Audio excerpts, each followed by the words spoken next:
Você sabia que as marcas registradas existem desde o início das civilizações? No Egito Antigo, por exemplo, havia alguns símbolos que apareciam gravados em um tipo de tijolo usado nas edificações e que representavam marcas daquela época. Já na Europa medieval, algumas das pessoas que trabalhavam com artesanato e comércio passaram a sinalizar os seus produtos como uma forma de atestar a procedência e a qualidade deles. Com o passar do tempo, o número de artesãos e comerciantes foi crescendo e a necessidade de identificar a origem dos produtos também. Foi então que esses profissionais começaram a perceber que seria importante criar normas que protegessem as suas marcas. Nessa época, tudo o que existia era feito de forma artesanal. A imensa maioria da população morava no campo e vivia da produção de alimentos, tecidos e de outros produtos que eram feitos a partir de matérias-primas naturais. Mas a partir do século XVIII, os proprietários de grandes galpões e oficinas começaram a reunir os artesãos e a liderar uma espécie de produção conjunta. Foi nesse momento que a Inglaterra se tornou a precursora de um movimento que transformaria o processo produtivo, as relações de trabalho e as fontes de renda. No Brasil, a primeira referência ao uso de marcas data de 1824, quando a Constituição Imperial estabeleceu o direito positivo sobre elas, assegurando aos proprietários de uma marca os direitos de uso, criação e reprodução. Mas até 1860, a Revolução Industrial ficou limitada à Inglaterra, o que fortaleceu a tradição fabril desse país. Foi lá que surgiram os primeiros teares mecânicos, de que se tem notícia, aproveitando a funcionalidade das máquinas a vapor. Todas essas características se tornaram marcos da primeira fase da Revolução Industrial. Ainda no século XIX, mais especificamente no ano de 1895, um funcionário de uma empresa de seguros norte-americana chamado King Camp Gillette criou um barbeador que faria sucesso no mundo inteiro.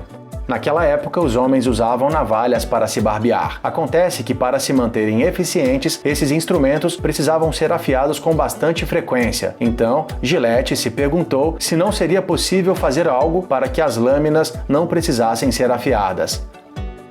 Com a ajuda de um engenheiro chamado William Nickerson, ele conseguiu criar uma lâmina com a mesma eficiência da navalha, só que mais fina, de baixo custo e descartável. Assim, no ano de 1901, ele investiu um capital de $5.000 na criação da sua própria empresa, a Gillette Safety Razor Company.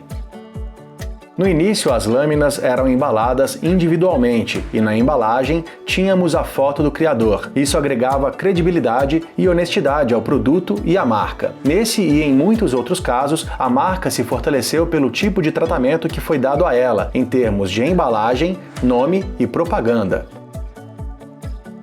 No ano de 1939, a Gillette já era uma marca importante no mundo inteiro. Parte disso se deve ao fato de ela ter sido uma das pioneiras no patrocínio de esportes, o que alcançou mais simpatizantes e usuários para os produtos, além de aumentar a sua visibilidade. A partir de então, a Gillette passou a ter um sucesso contínuo, já que sempre investiu em lançamentos e inovações para os seus produtos e também na ampliação da marca. A empresa cresceu tanto que, em 2005, a Procter & Gamble comprou a Gillette por mais de $50 bilhões. Essa história nos mostra que, para uma marca conquistar sucesso no mercado, ela precisa ser reconhecida pelos seus produtos e pelas suas inovações.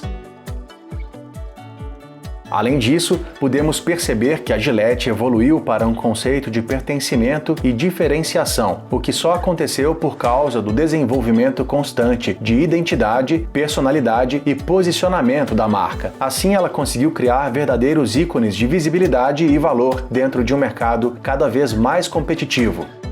Nesta aula, nós aprendemos um pouco sobre a história das marcas registradas desde a antiguidade até a Revolução Industrial. Além disso, estudamos o caso da Gillette e entendemos como a identidade, a personalidade e o posicionamento da marca são fundamentais para o crescimento de uma empresa.